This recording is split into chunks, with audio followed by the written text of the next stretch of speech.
যদি বলি Jupiter and স্যাটার্নের মতো বড় বড় গ্রহগুলোকে খালি চোখেই আকাশে দেখা যাবে, তাহলে কি অনেক অবাক হবেন? হ্যাঁ, এই ফেব্রুয়ারি 28 তারিখ ইতিহাসের এক বিরল ঘটনা ঘটতে চলেছে, প্ল্যানেটারি অ্যালাইনমেন্ট বা গ্রহ সম্মেলন, যেখানে আমাদের সোলার সিস্টেমের 7টি গ্রহ একটা লাইনে থাকবে, অ্যালাইন অবস্থাতে। সো তখন তারা অনেকেই আমাদের কাছে অনেক ভিজিবল থাকবে, পৃথিবীর মানুষদের কাছে নেকেড আইয়ের মধ্যেও অনেক ভিজিবল ভাবে দেখা যাবে, যেমন জুপিটার, নেপচুন, ভেনাস। এদেরকে অনেকটা খালি চোখেই দেখা যাবে। আর যাদের মোটামুটি একটা ভালো স্যামসাং এর ফোন বা মাইক্রোস্কোপ আছে একটা ছোটখাটো, তারা আরো ভিজিবল ভাবে দেখতে পারবে। ইভেন জুপিটারের বরফখণ্ডগুলোও তারা দেখতে পারবে।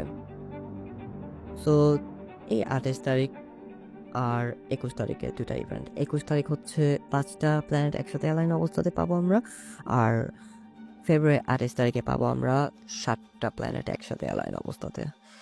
তো আপনি রেডি তো এই বিস্ময়কর দৃশ্যের সাক্ষী হয়ে থাকতে?